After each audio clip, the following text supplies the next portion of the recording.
Well, that makes sense. All right, welcome everyone to our amazing podcast topic for this week. This week, we're going to be looking at the ATAR system and seeing how it really works fundamentally. Oh.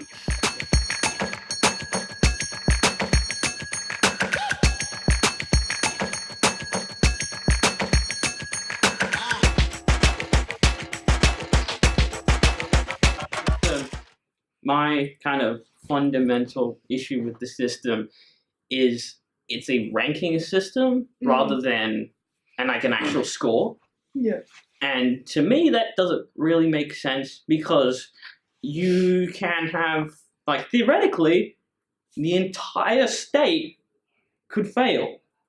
But you'd still be able to rank everyone, so that the entire state could fail every single exam. Yeah. But you'd still be able to get someone still have someone who has 99.95. Yeah. But compared to the person who got 99.95 the year before and had a perfect ATAR and they got like all the exams like really high marks and all that business, like they got the same ATAR score at the end of the thing. Yeah. But they could be totally different, like the actual like quality of what they're gonna do and looking at it from the other perspective, right? Yep. Like, because university, there's a set amount of people they can accept into a course, right? Like, for example, with medicine, they only have like 200 people or so at Monash. Yeah. And then like 1,000 or so people at engineering. They all just choose like, I guess, the top people. And Yeah, that's why that makes sense. that's how the ATAR works here Yeah. in Australia, because they have a set amount of people and they just take the best ones Yes. who accept the offer. Yep. But yeah, I don't know. Like, it's just, yeah. Would you like prefer like a different system, like a grading system maybe, I think, or like? I think it's just like have a score rather than a ranking. Like it doesn't like. Yeah. You can have like if you have a score and then you're able to. I feel like then you could easily compare like people from other years. Like I know in other countries they have a different kind of system where they have like an actual score and they end up with like kind of weird numbers. Like I think in the US they can't remember what. There's multiple different kind of tests and stuff, but they have like a score out of like 5,600 or something. I don't know how they get the number, but it's a very high. It's got but you get a score at the end of it, and you are able to compare each other. And there will be changes in the tests, obviously, so it's slightly different each time. But if you have like a grading system as well, like the good side about that is that I don't know how TAFE works, but with university as well, it's like, you know, the high distinction, credit pass. If you have like a similar sort of system in high school, for example, it could prepare you for university. Yeah. I did go through the TAFE thing, and it is the same. Yeah. So yeah, it is. That's the same. That is. I mean, I think that's just the different. That's taking it from That's taking it from the ATAR, which is like a ranking system, to a scoring system, and then that's just debating like what kind of score. Like you could even do it. You could still use the same like number. Like you could have a out of 100 score. Yeah. But it's a score rather than like comparing it to everyone else. You're just like how you did on this thing. I guess. Would you say that like if you get a score, like it'll relieve you of some of the pressure you get? Because like no matter how well you do in the subject, like you don't know what your ATAR is going to be like, because it's always about like being relative to other people as well. Like, I guess like finding a. I guess it's more of like a finalizing. Finalizing, that's not a real word, but like you actually have like some kind of an understanding of how you did. Yeah. Just like completely separate from everyone else. Like you could just. It's really tough because it's relative to like your own high school as well. Like you don't really hang out with other people from different schools unless they're like a couple of like close friends. Yeah. But like I came from John Monash, and everyone over there were really competitive. Right. So me doing some other stuff, like I would say that I felt really stressed because I compared myself to the other people who would work hard pretty much 24/7 studying. My friend did like 3 practice exams before, like, I don't know, her SAC, and I'm like, I did my practice exams before the exam like a day before, and like, you know, it works. My end of high school was a disaster, and so I was not physically. I had the issues, so it was like not kind of trying to study. Right at the end was just so difficult. So my ATAR didn't go very well, but I still, like, my parents, when I got the ATAR, they understood, no one cared, and like I didn't get into the university course that I wanted to directly, but I was able to go through this TAFE thing, went from TAFE to the TAFE is a diploma, advanced diploma, bachelor. Now I've done the bachelor, and I've done the thing that I wanted to do, and depending on who you ask, I might have actually ended up with a better knowledge of what I was doing, because through the diplomas and stuff, you actually get like practical experience. And I think that's like a point that everyone misses. Like, ATAR is not the be all definitely or not. end all. It's just another like sort of obstacle you have to go through. Like, you can always work your way around it, or like, it's not. I think that's the thing that a lot of the high school kids think about. Like, if you don't get into university, you're screwed. But there's so many different ways. I don't know if you had, like, my experience. I had literally 0 people ask what my ATAR was throughout the entirety of university.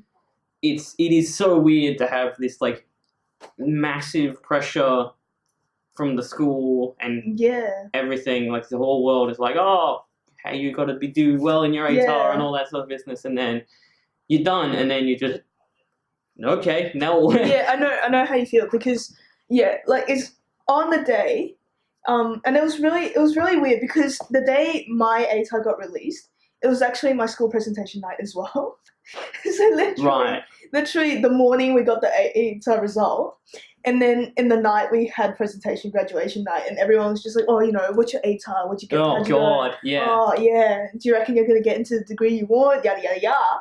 But like, as soon as like the first day, no one asked me about my ATAR, and I'm like, I feel like I'm missing something.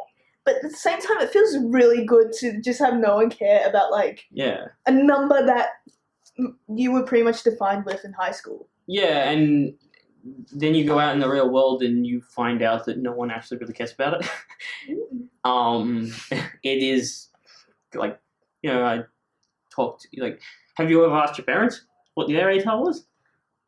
I actually haven't. I know mine. I'm just gonna give my dad a text. Okay, that's a good idea.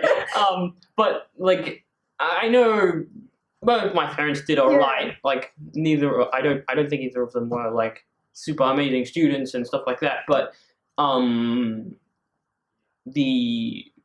doesn't really mean that much. Like, once you're done, it's done. You do what you do. You do what you do after that, and then. But you still, I mean, you can still change. Like, you could go into, like you said, just use the example you used earlier, medicine. You go into medicine. You go do that for a year and decide, and then find out, oh, I hate it. Go into engineering and be totally fine. One thing I can see, why there might be some sort of pressure is like maybe on the schools, and like somehow they are.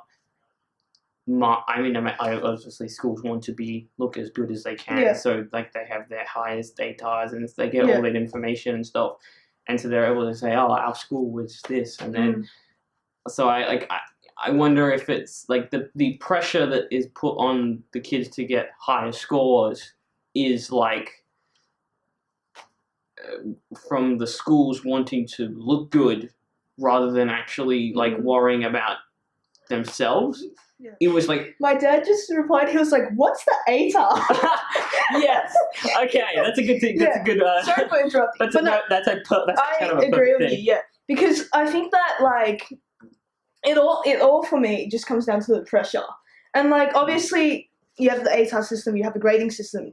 Like every country probably has like a different system. Like no system is perfect. No. But I feel like the way that we run things, it gives us a lot of pressure. If you were to restart and like go from scratch and make the system again, would you use this system that you have built now? I feel like it doesn't fit. To me it doesn't really fit.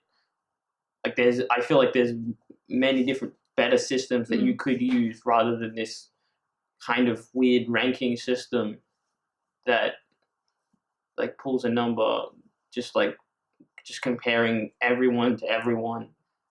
Like why are you comparing everyone to everyone when it's based on one person. Especially when we live in a world where they're always like, oh, don't compare yourself to other people. Yeah. You know, we live in a world where like we're not supposed to judge each other, and yet we're told that we have to sit down, take exams, and be in a competition to get a better score. Yeah. Compared to like other people's. So you're like, what? And I mean you can compete in any way with the number you get. Yeah. You don't need to like put that like hardcore into the actual system that affects like a 2-month period of someone's life, which can be changed. And like I feel like different age groups get different ideas of what it's like as well. Oh yeah. Like, you know, you're in high school, you're like, oh, I want to try my best and get like, you know, the best score I could possibly. And then you have parents who put like so much pressure on you because of like sometimes they want you to be who they think. Yeah, I think like, that depends on the. What am I saying? I think that depends on the parent, really. Like, yeah, that's true. That's true as well. But try not to care. I know it's kind of impossible. Just try not to care what other people would say. Yeah. Your ATAR is not the rest of your life. No, you're fine. just what, 18? When you've got such a long life ahead of you, you can do so many. All right, Grandma. But the so it's the guy who's like 4 years older. A bit older than you, but yeah.